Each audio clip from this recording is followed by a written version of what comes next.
ठिकाणी काय करतील, सीतेचं हरण करतील. डोळे तेल घालून तू जानकीचं सीतेचं रक्षण कर असं प्रभू रामचंद्रानं सांगितलं. आसो गुंपेत सीता छिद्रत्न द्वारी रसपाळ लक्ष्मण जैसा महाभुजंग अनुदिन निदान कुंभ रक्षित. जसा एखाद्या निधनावरती धनाचा जो साठा असतो, आपल्याला सांगतात जाणते वगैरे तुम्हाला या ठिकाणी धन आहे पण वरी भुंगी येत नाही, तर वरी काय मोठमोठी साप आहे, बरोबर आहे का नाही? मग त्यांचा आगोर खंडन करावं लागते तेव्हा ते धन हाताला येते. तसं सीतारूपी धनाचं संरक्षण करण्याकरता द्वारपाळ म्हणून रक्षक करून कोण होते? लक्ष्मणजी होते. म्हणजे श्रीधर स्वामीने सांगितलं. आणि मग या भुजंगाला, लक्ष्मण रूपी भुजंगाला बाजूला सारल्याच्या नंतरच सीतारूपी धन सापडत होतं. असं डोळे तेल घालून सीतेचं रक्षण लक्ष्मणजी करत होते.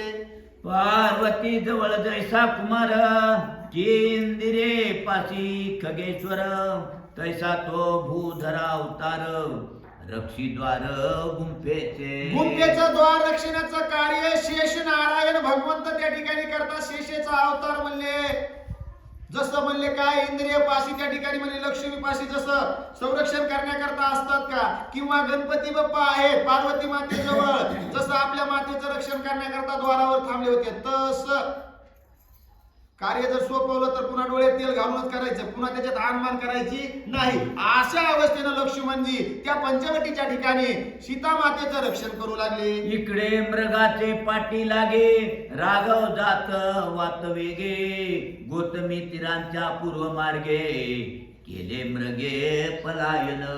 या मृगाने, या हरणानं गोदावरीच्या पैल तीराला पलायन केलं महाराज. आणि प्रभू रामचंद्र त्याच्या मागे मागे मागे मागे जाऊ लागले. कारण हे सर्व कळतं देवाला, पण केल्याशिवाय बरोबर आहे का, जे कर्म आहे, जे अवतार काय सगुण स्वरूप धारण केलं का, तेवढं सर्व दुःख, तेवढं सर्व कर्म, तेवढं सर्व आचरण भगवंताला करावा लागतं. म्हणून प्रभू रामचंद्र त्या सुवर्ण रूपी मृगाच्या पाठीमागे धावत धावत गेले. आणि काय झालं? मनाहून वेग अत्यंत मनमोहन तुरे जात ध्वज वज्र रेखांकित पदे उमटत धरेवरी. पदे उमटत धरेवरी. मग म्हणले कसे पाऊल प्रभू रामचंद्राचे उमटत होते, पण मनाच्या वेगापेक्षा ज्यांना वेग आहे का, ते हरण किती जरी पळू लागलं तरी त्याचा मार्ग काढीत काढीत मर्यादा पुरुषोत्तम प्रभू रामचंद्र त्या ठिकाणी त्या हरणाच्या पाठीमागे धावत जाऊ लागले.